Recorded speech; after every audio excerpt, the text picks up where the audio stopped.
C'est l'heure de votre grand reportage Ligne rouge. Plus de 110 000 morts du Covid, une économie à la peine et des manifestations historiques contre le racisme depuis 4 mois.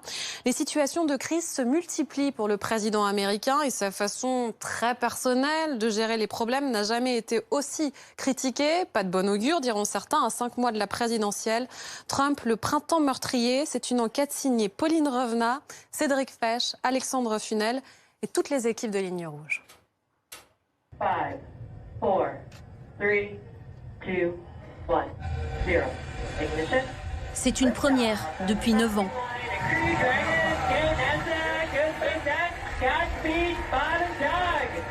Un vol habité à bord d'une fusée américaine. Donald Trump n'aurait pour rien au monde raté ce moment.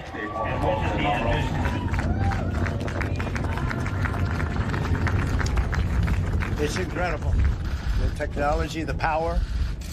And I'm so proud of the people at NASA, all the people that work together. Real talent, real genius. Nobody does it like us. So it's great to have this whole program back, and it's just the beginning. Au même moment, cette semaine-là, l'Amérique de Donald Trump franchit le seuil des 100 000 morts du Covid. Le pays connaît aussi des émeutes raciales historiques. La conquête de l'espace, c'est très Make America Great Again. Là, c'est vraiment de la grandeur. Regardez comme on est beau, comme on est grand, comme on est fort. Et le problème, c'est qu'en même temps, on a la Covid, on a des tas de morts, on a une économie en lambeaux, et de l'autre côté, on a des villes en feu. Donc tout ça n'est pas forcément de nature à susciter la grandeur. Et l'ironie, c'est que finalement, ce président qui s'était positionné d'un côté comme étant celui qui pouvait sauver les États-Unis, Make America Great, etc., qui était le seul qui avait véritablement la force et le courage et les capacités de le faire, est confronté à une crise qui pourrait être finalement celle qui le défait électoralement. Entre déni, coups d'éclat et accusations hasardeuses, comment le président américain a-t-il été contraint de mener bataille sur ce double front? Voici le récit du printemps meurtrier de Donald Trump.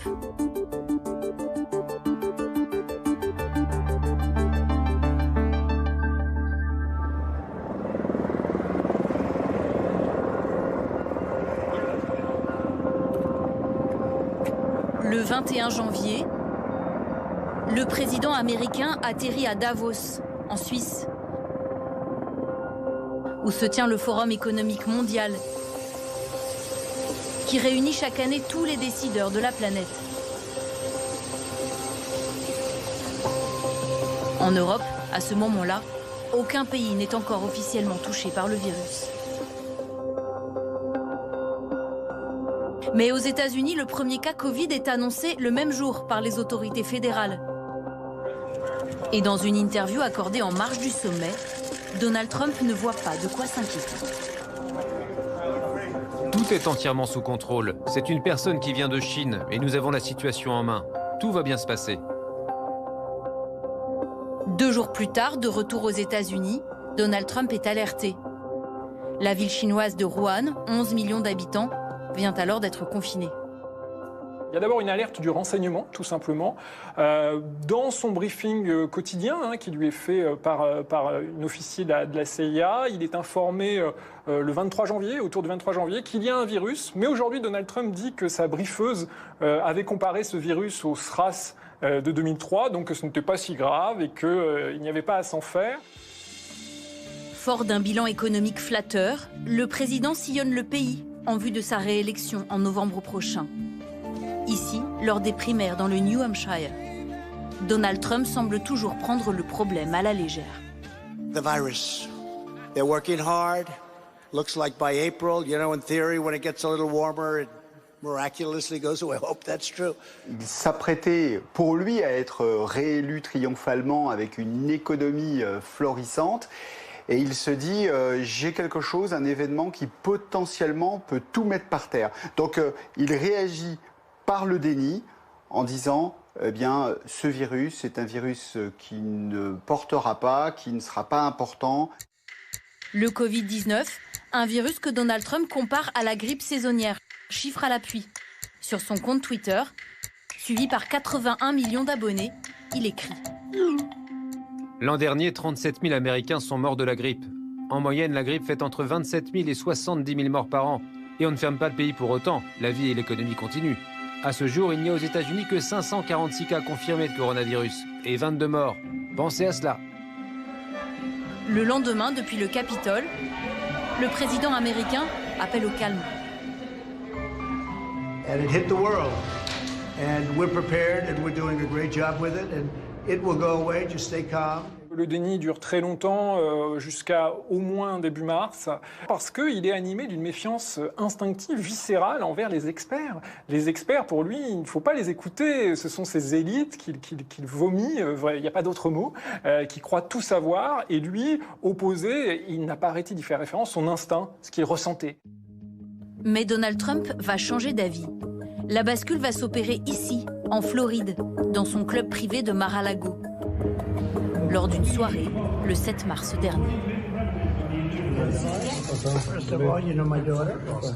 Aux côtés de Donald Trump, en invité d'honneur, le président brésilien Bolsonaro.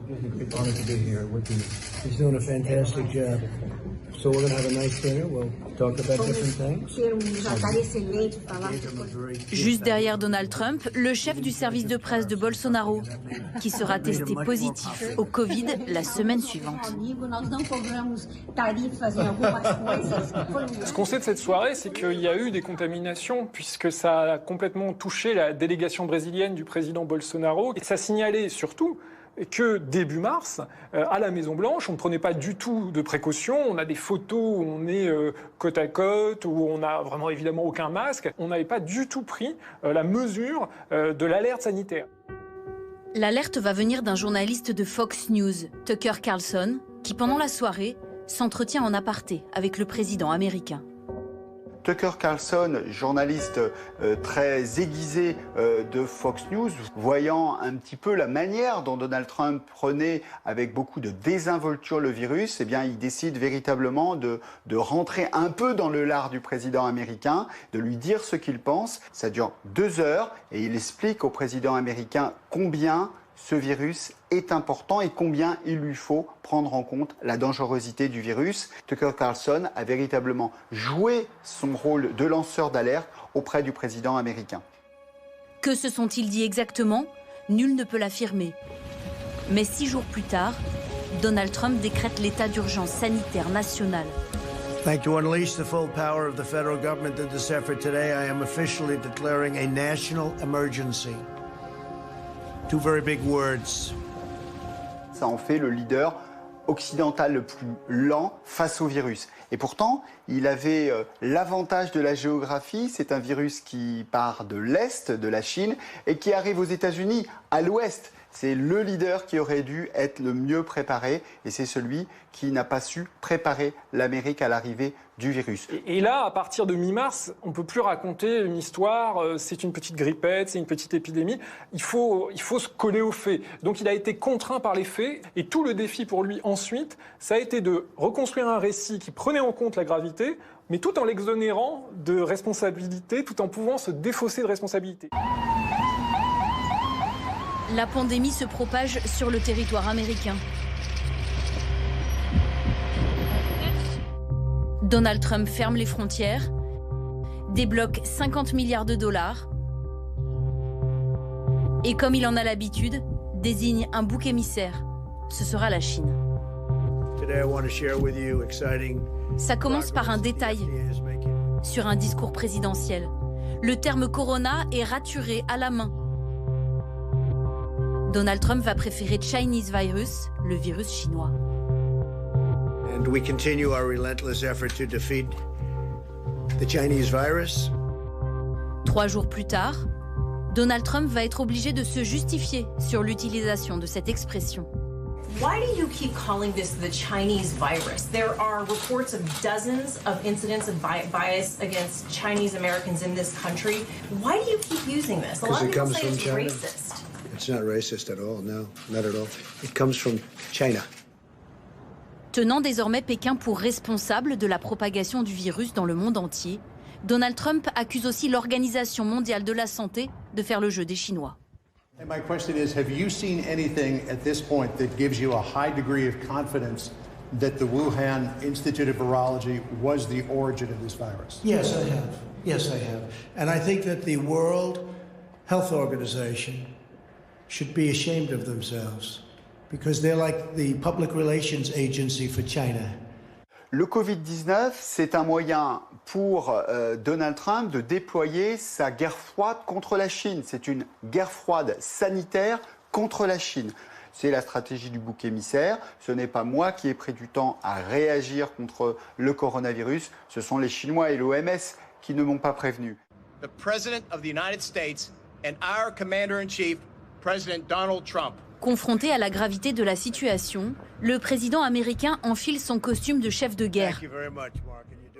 Ici, à Norfolk, en Virginie, Donald Trump accueille ce navire hôpital d'une capacité de 1000 lits, censé décharger les hôpitaux saturés de la région de New York.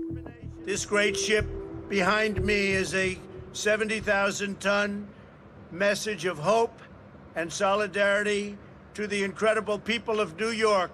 A place I know very well, a place I love. You have the unwavering support of the entire nation, the entire government, and the entire American people. L'Amérique étant désormais confinée, Donald Trump se trouve privé de campagne électorale. Mais tous les jours, à 17h, depuis la Maison-Blanche, le président américain va tenir un point presse. Un exercice inédit, taillé sur mesure. Thank you very much. I want to thank you all for being here, and I have to say, I think with social distancing, that the media has been much nicer. Ça va devenir pour Donald Trump le moyen d'accéder à son électorat. Il va faire campagne par procuration en combattant le Covid-19. We really think we've done a great job in keeping it down to a minimum. And again, we've had tremendous success beyond what people would have thought. Quand il y a des réussites, il crie haut et fort que c'est lui qui les a fait. C'est une des marques de Donald Trump. L'autocongratulation, dire qu'il a réussi ici ou ça, tout est grâce à lui. Ça lui permettait d'essayer de reprendre un petit peu le contrôle et de donner au pays l'impression qu'il était l'homme du moment, l'homme qui gérait la crise. Quand Trump fait du Trump, ça donne une hyper-personnalisation du combat contre le Covid-19. Il donne de sa personne pour le meilleur ou pour le pire. Et le pire restera sans doute la prise de parole de Donald Trump après ce briefing du responsable du département de la sécurité intérieure. Ce dernier présente alors les résultats partiels d'une étude sur le Covid-19 qui évoque l'effet du soleil et de l'eau de Javel sur le virus. And I can tell you that bleach will kill the virus in 5 minutes. Isopropyl alcohol will kill the virus in 30 seconds. And that's with no manipulation. Alors Donald Trump a soudain plusieurs idées qu'il livre immédiatement devant la presse. So, supposing we hit the body with a tremendous, whether it's ultraviolet or just very powerful light, and I think you said that hasn't been checked, but you're going to test it. And then I said, supposing you brought the light inside the body, which you can do, either through the skin or in some other way. And I think you said you're going to test that too. Sounds interesting. Right, and then I see the disinfectant, where it knocks it out in a minute, 1 minute. And is there a way we can do something like that by injection inside or almost a cleaning? Because you see it gets on the lungs and it does a tremendous number in the lungs, so it'd be interesting to check that. Face à lui, Deborah Birx, médecin de la Task Force Covid de la Maison-Blanche, crispée d'abord, médusée ensuite. C'est un détergent qu'on a chez nous pour nettoyer. C'était tellement ridicule et on a vu des morts qui ont suivi, des gens qui ont écouté le président des États-Unis. C'est ça le problème. Donald Trump mesure-t-il la portée de ses propos ?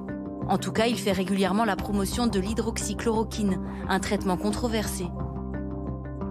You'd be surprised at how many people are taking it, especially the frontline workers, before you catch it. Jusqu'à annoncer qu'il en prend lui-même, à titre préventif. I happen to be taking it. Hydroxychloroquine? I'm taking it, hydroxychloroquine. Right now, yeah. A couple of weeks ago, I started taking it. Because I think it's good. I've heard a lot of good stories. And if it's not good, I'll tell you right I'm not going to get hurt by it. On peut évoquer chez Donald Trump un véritable populisme sanitaire. Ça veut dire que le peuple sait mieux que les élites médicales ce qui est bon pour sa santé. Les témoignages, par exemple sur l'hydroxychloroquine, valent mieux que des centaines d'études cliniques. C'est une manière donc de s'adresser à son électorat à quelques mois de la présidentielle. Un président qui prend ses distances avec les experts et s'exonère aussi des gestes barrières. Comme lors d'une visite d'usine en Arizona qui fabrique des masques, Donald Trump est l'un des rares à ne pas en porter. Celui qui veut incarner la présidence, il ne faut pas qu'il ait l'air ridicule, déplacé, etc. Et Trump, lui, il ne pense pas sanitaire. Il pense politique, politique, politique. Et en pensée politique, il se dit, moi, avec un masque, j'aurai l'air d'un zozo, je n'incarnerai pas la puissance et je n'incarnerai pas le chef que je suis. I'm feeling good. I just don't want to be doing, I don't know, somehow sitting in the Oval Office behind that beautiful Resolute desk. The great Resolute desk. I think wearing a face mask as I greet presidents, prime ministers, dictators, kings, queens. Il faut comprendre ça dans un aspect de la politique de Donald Trump, sa politique de virilité, de courage masculiniste. Je suis Donald Trump, je suis plus fort que le Covid-19. Donald Trump ne veut pas porter de masque, ça ferait de lui un faible et un trouillard, contrairement aux démocrates qui, eux, portent des masques. Les démocrates sont des poules mouillées. Dans le viseur de Donald Trump, son adversaire démocrate Joe Biden, qui lui porte un masque. En guise de réponse, dans ce clip de campagne, le candidat démocrate moque la désinvolture du président. Tandis que Donald Trump soigne son swing, la jauge du nombre de morts du Covid explose.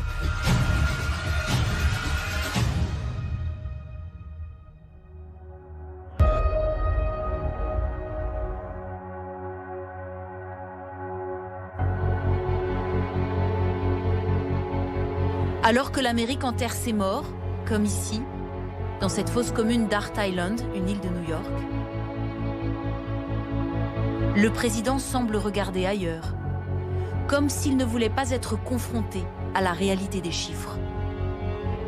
Ce Covid-19 restera pour les Américains un véritable Vietnam sanitaire. Pire que le Vietnam en nombre de morts, 100 000 morts, c'est le double du nombre de morts pour le Vietnam, mais la comparaison va jusqu'au fait de s'être enlisé dans ce Covid-19.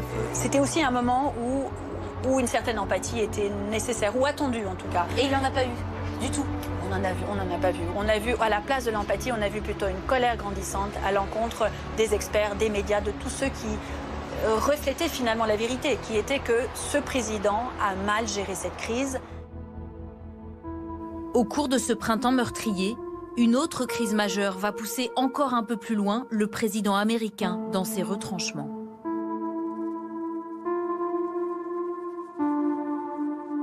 Ce qui a mis le feu aux poudres, c'est la mort de cet homme, George Floyd, sur laquelle Donald Trump est d'abord resté silencieux pendant plusieurs jours. Lundi 25 mai, à Minneapolis, cet Afro-Américain de 46 ans est interpellé, soupçonné d'avoir voulu écouler un faux billet de $20. La scène, insoutenable, est filmée par une passante. Un policier s'agenouille sur son cou pendant plus de 8 minutes. Malgré ses appels à l'aide, George Floyd meurt asphyxié. La vidéo devient virale. La colère explose à Minneapolis. Les manifestations et les nuits d'émeutes se succèdent.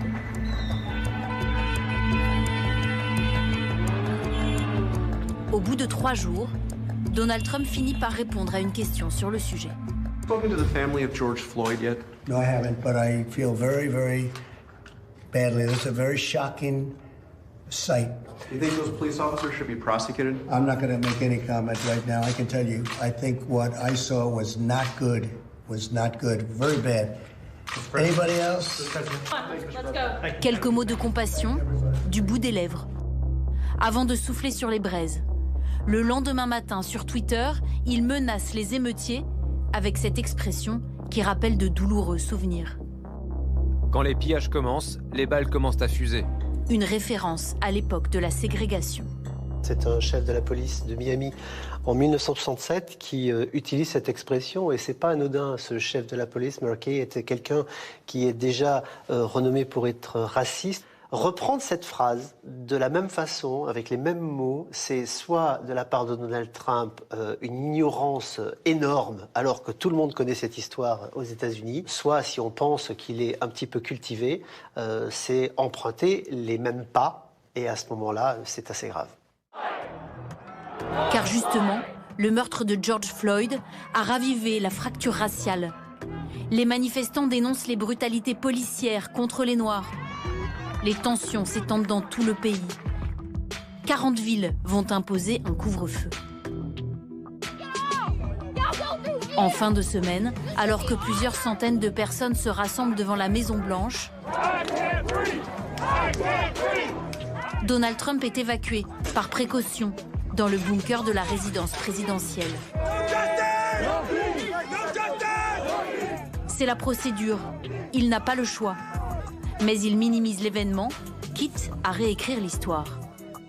Il a menti effrontément en disant « Oui, non, c'était juste une petite visite pour voir si tout allait bien, des fois que, etc. » Le bunker, pour lui, c'est l'humiliation totale. Et lui ne peut pas admettre l'idée qu'il a besoin d'être protégé. C'est un aveu de faiblesse. Et Trump ne peut pas être faible. Et toute la crise se joue là-dessus. Le président a l'intention de reprendre la main. D'abord, comme il l'a fait avec la Chine à propos du coronavirus, il choisit une cible. Désignés comme responsables, cette fois-ci, les groupuscules d'extrême gauche, les Antifa, qu'il dénonce depuis le centre spatial Kennedy. The memory of George Floyd is being dishonored by rioters, looters, and anarchists. The violence and vandalism is being led by Antifa and other radical left-wing groups who are terrorizing the innocent, destroying jobs, hurting businesses and burning down buildings. Le fait d'utiliser les Antifa comme une sorte de bouc émissaire pour décrédibiliser tout le mouvement, c'est quelque chose qui est ancré sur quelques faits. On en a vu, il y a eu des vidéos, on a vu des blancs tout en noir taguer des Starbucks et des banques. Donc ça, il y en a eu des Antifa. Mais il y a eu aussi des vidéos de manifestants et de manifestantes noirs qui les prenaient à partie en leur disant « Vous quittez la manifestation parce que vous nous décrédibilisez ». Toute la droite trumpiste s'est jetée dans la brèche pour dire « Regardez, ces gens-là sont pilotés par les Antifa ». Dans la foulée, même si la démarche n'a aucune chance d'aboutir, il demande que les Antifa soient placés sur la liste des organisations terroristes. Sa stratégie, polariser le débat. Expliquer que c'est lui ou le chaos.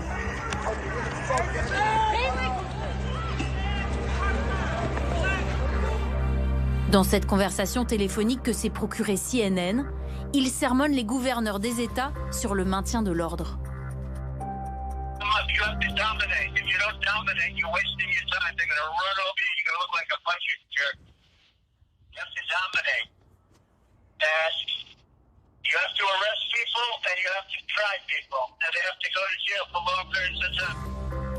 Même ton martial, lorsqu'il prend enfin la parole officiellement, une semaine après la mort de George Floyd.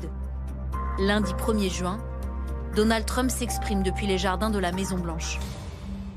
I am your president of law and order and an ally of all peaceful protesters. If a city or state refuses to take the actions that are necessary to defend the life and property of their residents, then I will deploy the United States military and quickly solve the problem for them. En réalité, Donald Trump n'a pas le pouvoir de déployer l'armée dans le pays dans de telles conditions.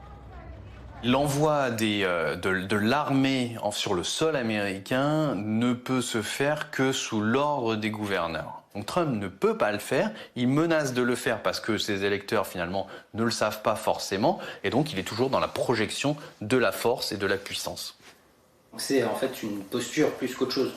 C'est essentiellement une posture, oui. Et puisque tout est affaire de symboles, le président va s'offrir une étonnante opération de communication. À côté de la Maison-Blanche, la veille, une église emblématique a été partiellement incendiée, en marge d'une manifestation. Donald Trump décide de s'y rendre, juste après son discours, à pied, malgré la présence d'opposants. Alors, il y a une manifestation dans le parc Lafayette qui se trouve face à la Maison-Blanche et Donald Trump va sortir. La police va disperser la foule qui est pacifique, elle les disperse assez violemment. Les gens vont fuir et Donald Trump va traverser entre deux rangées de policiers jusqu'à l'église Saint John. Et là, il brandit une Bible et il fait un discours. We have a great country. That's my thoughts. C'est là où il définit son programme à venir. Donc la loi, l'ordre, la Bible représente la religion et les armes. Loi, ordre, religion et armes. L'opération de communication est censée mobiliser sa base et effacer l'épisode désastreux du bunker. Mais Donald Trump est-il allé trop loin? Aussitôt, il fait l'objet de nombreuses critiques. De la part de son adversaire à la présidentielle d'abord. Le président a tenu une Bible à l'église Saint John hier. J'aurais préféré qu'il l'ouvre une fois de temps en temps, plutôt que de la brandir. Mais aussi de la part de personnalités inattendues, échaudées par sa rhétorique guerrière. Le chef de la police de Houston s'adresse sans détour au président. S'il vous plaît, si vous n'avez rien de constructif à dire, fermez-la, parce que vous mettez des jeunes gens de 20 ans en danger. De même que l'ancien ministre de la Défense de Donald Trump, le général James Mattis. De mon vivant, Donald Trump est le premier président qui n'essaye pas de rassembler les Américains, qui ne fait même pas semblant d'essayer. Même son successeur au Pentagone prend ses distances. Il s'oppose au déploiement de l'armée sur le territoire américain. Je suis contre le fait d'invoquer l'Insurrection Act. L'idée de déployer des militaires semble d'autant plus étrange que l'atmosphère s'apaise dans les cortèges. Ils sont des dizaines de milliers à défiler pacifiquement ce dimanche dans les métropoles américaines, mais aussi dans les petites villes, comme ici dans le Maine. I can't breathe. I can't breathe. I can't breathe. Pendant ce temps, depuis la Maison-Blanche, Donald Trump continue à tweeter frénétiquement. Plusieurs fois par jour, il écrit en majuscules son nouveau mot d'ordre. Law and order, la loi et l'ordre. Ce décalage ulcère ceux qui participent aux cérémonies d'hommage à George Floyd. Comme celle organisée samedi dans cette église de Caroline du Nord, son état natal. Notre président doit rassembler, pas diviser. J'ai été très déçu par ce qu'il a dit. Il aurait dû s'adresser à la nation. Il aurait dû se montrer solidaire de George Floyd. Vous savez quoi? Je ne revoterai pas pour lui en 2020. La fuite en avant de Donald Trump semble fragiliser ses chances de réélection. Du moins pour le moment. C'est assez désastreux. Par exemple, chez les hommes, on a un sondage qui nous donne Biden devant chez les hommes. Ça, c'est du jamais vu. On a un autre sondage fiable qui nous donne une forte chute de la popularité de Trump chez les catholiques blancs, où il est toujours majoritaire. Et là, pour la première fois, il est sous la moyenne nationale. Donc la grande question qui se pose, c'est l'inscription dans le temps de cette affaire-là. La grande lessiveuse de l'information fait que la crise d'aujourd'hui sera supplantée par la crise de demain et d'après-demain. Et finalement, novembre, c'est très loin. Qu'est-ce qui restera de tout ça, de la Covid, etc. en novembre? On est incapable de le dire. Quoi qu'il fasse, Donald Trump dispose du soutien indéfectible de sa base. Plus de 40% des électeurs américains. Son pari? Faire la différence encore et toujours sur le taux de chômage et l'économie, durement frappée par le Covid.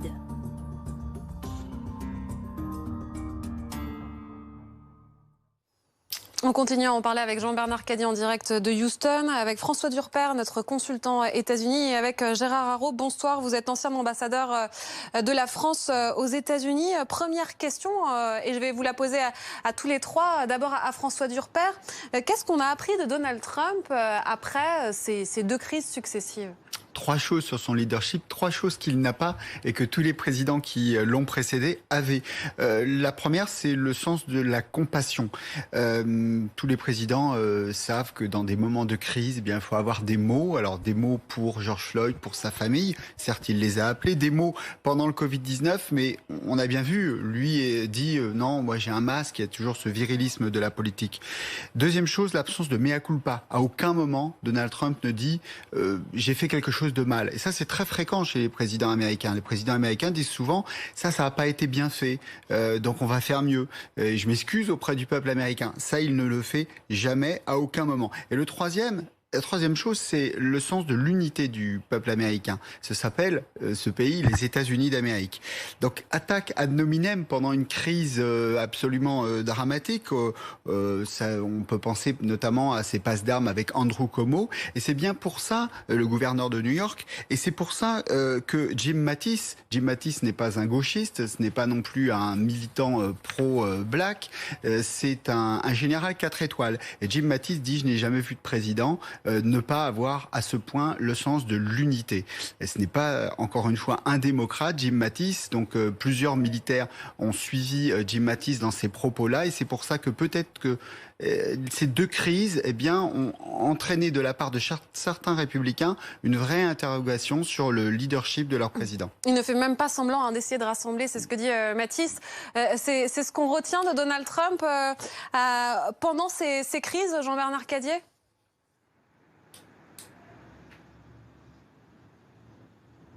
C'est son absence, ou en tout cas les limites de son courage personnel, son courage physique. C'est un homme qui parle haut, qui parle fort, certains diront qui aboie, mais lorsque il y a des manifestants qui s'approchent un tout petit peu de la Maison-Blanche, lorsqu'on lui dit « Monsieur le Président, il faut descendre dans le bunker », et quand il descend dans le bunker, on voit très bien dans ses tweets des heures qui ont suivi le lendemain qu'il a eu peur. Ça a été souligné par le maire de Washington. C'était un homme qui a eu peur. Il a eu peur, Trump, à titre personnel. C'est un homme qui n'a pas prouvé dans sa vie un immense courage. Il a un instinct fabuleux. Mais là, il semblerait que sa peur a pris le dessus sur son instinct. Et c'est parce qu'il a eu peur qu'il a monté cette opération dans les heures qui ont suivi, qui a consisté à faire évacuer la place avec beaucoup de violence pour aller faire sa photo devant l'église avec sa Bible, et c'est là que son instinct l'a trompé, parce que c'était une erreur qui risque de lui coûter très cher.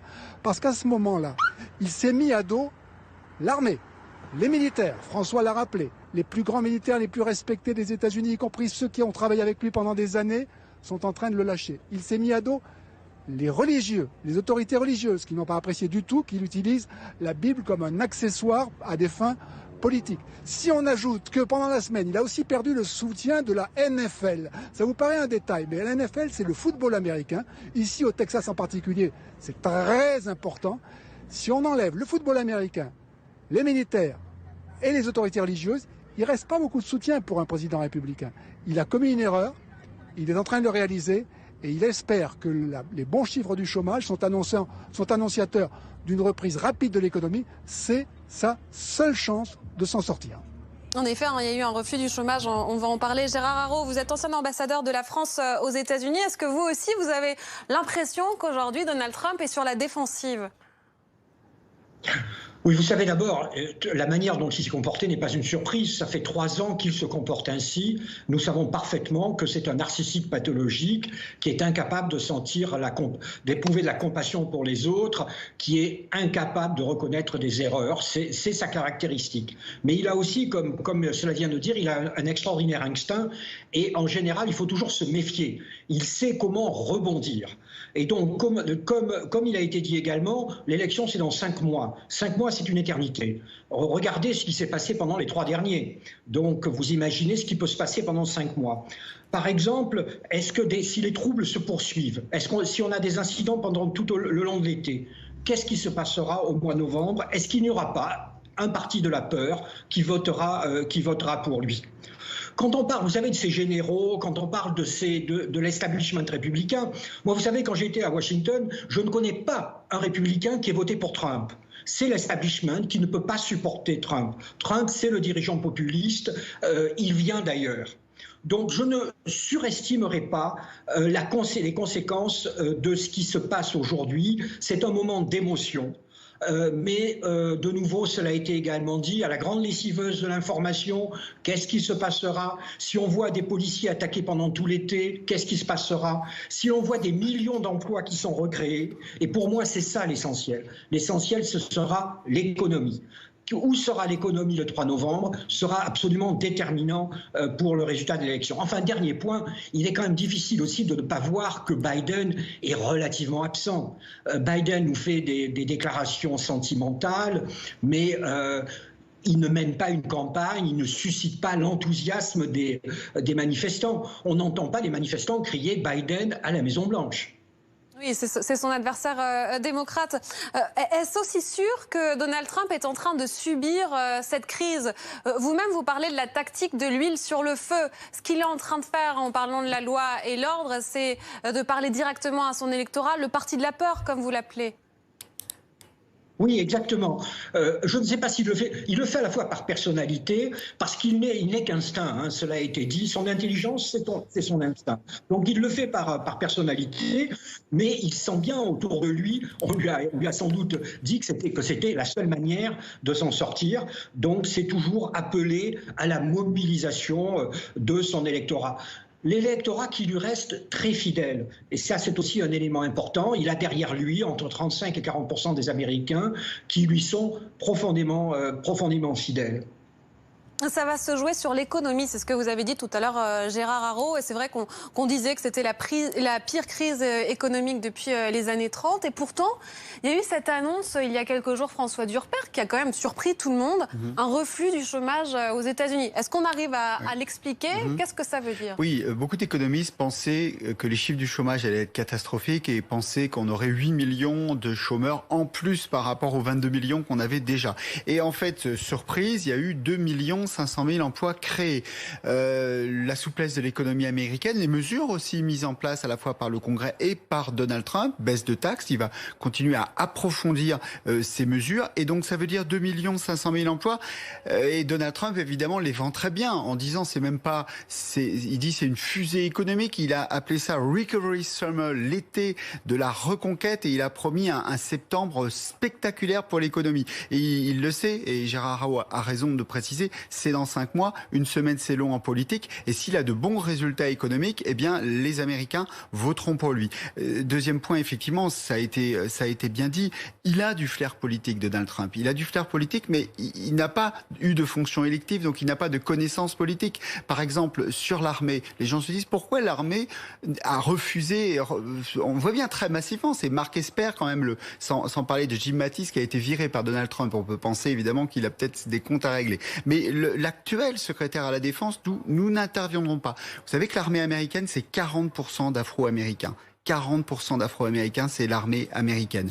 L'armée américaine est la première institution du pays à avoir déségrégué en juillet 1948. Bon, ça, si vous êtes un homme politique, vous faites de la politique depuis 30 ans, vous le savez. Si vous êtes Donald Trump, c'est plus difficile. Et puis, effectivement, il y a un point. Qu'est-ce qui va se passer au niveau de la tension? On voit bien que les manifestations, là, sont en train de devenir très profondes dans tout le pays, y compris dans les petites villes du pays, un Black Lives Matter déchant. Les étudiants, attention, ne sont pas repartis dans les universités. Beaucoup d'étudiants sont dans la rue. On a dit c'est très multiculturel. Ce ne sont pas des militants, pas des activistes. Et donc la conséquence, c'est que vous ne voyez plus d'images d'affrontement, ou très très peu. Donc c'est un mouvement qui devient pacifiste et on ne peut pas jouer sur la loi et l'ordre quand on a des mouvements massifs pacifistes. Et dans la plupart des villes américaines, ça sera compliqué d'être le président de l'ordre s'il n'y a pas de désordre dans la rue. Et nul ne sait combien de temps cette mobilisation va durer. C'est ce qu'on dit depuis le début de l'émission. 5 mois, c'est long, jusqu'à la présidentielle américaine. François Durper, Jean-Bernard Cadier, à l'instant, dit qu'il y aura peut-être un septembre spectaculaire pour l'économie après le printemps meurtrier que l'on vient de raconter. Où en est l'opinion maintenant? Que disent les sondages, Jean-Bernard? Écoutez, les sondages maintenant sont très favorables à Joe Biden, l'adversaire démocrate de Donald Trump. Les sondages nationaux, on sait très bien qu'il faut faire très attention aux sondages nationaux parce que Hillary Clinton était en tête au niveau national, elle a quand même perdu la présidence. Ce système américain fait qu'avec 46% des voix, Trump peut être élu. 46. Il est en dessous aujourd'hui. Il y a un sondage CNN ce matin qui le met 14 points derrière Biden au niveau national. Ça n'est pas une garantie, mais c'est une tendance. La tendance est extrêmement favorable aujourd'hui à Biden, tant au niveau national que dans ces fameux États clés qui ont permis à Donald Trump de passer in extremis en 2016. Ça peut changer. Je suis d'accord avec Gérard Haro, d'accord avec François Durper. L'économie. C'est là-dessus que Trump parie, c'est là-dessus que les Américains seront extrêmement sensibles. Je suis à Houston depuis 24 heures. Houston est une ville que je connais bien, je suis venu plusieurs fois ces derniers mois. Houston, à l'heure où je vous parle, est une ville fantôme. Je suis très impressionné par les effets du Covid ici à Houston. J'ai le sentiment que ce chiffre de 2,5 millions d'emplois créés la semaine dernière est un espoir, mais que la reprise sera beaucoup plus lente que ce que dit Donald Trump. Et dans ce cas-là, ça sera difficile pour lui en novembre. Oui, ce serait donc ça la boussole de la prochaine élection, l'économie. Est-ce pertinent, Gérard Haro, de convoquer l'histoire? On fait le parallèle avec 68. Il y avait eu des émeutes après l'assassinat de Martin Luther King. Nixon élu président des États-Unis. Peut-être que Donald Trump pense aussi à ça. Malgré les émeutes, il sera peut-être tout de même réélu. Oui, tout le monde. Alors, ce parallèle, immédiatement, les spécialistes vous disent à juste titre que Nixon n'était pas le sortant. Et donc, Nixon se présentait contre une alternative président démocrate qui avait été incapable de contrôler les troubles. Donc, ce serait quand même paradoxal, peut-on dire aussi. Que Trump, moi je vais rétablir l'ordre alors qu'il était déjà président au moment où il y avait l'ordre.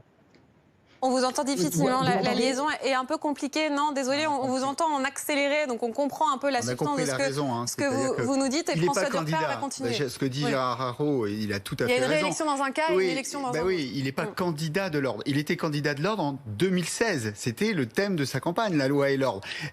Comme Richard Nixon en 1968, je vais rétablir l'ordre. Sauf que lorsqu'on est président, le risque, c'est pas qu'on vous appelle président de l'ordre, c'est qu'on vous appelle président du désordre. Puisque s'il y a du désordre dans la rue et que vous êtes le président, à moins qu'ils disent aux Américains que c'est la responsabilité des gouverneurs, puisqu'on sait qu'il utilise beaucoup cet argument en disant ce sont les gouverneurs. Regardez d'ailleurs les États où il y a des troupes, ce sont les gouverneurs. Les démocrates, les États où il y a du Covid-19, ce sont les démocrates qui sont gouverneurs ou qui sont maires. Si vous voulez avoir de la sécurité, votez pour des républicains. Si vous ne voulez pas avoir du Covid-19, votez républicain.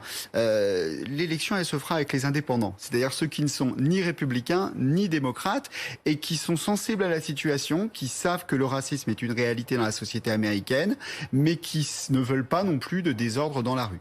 Merci beaucoup, merci François Durper, merci à Gérard Haro aussi d'avoir été avec nous et à Jean-Bernard Cadier en direct de Houston pour BFM TV. On continue à en parler dans un instant, les derniers rebondissements dans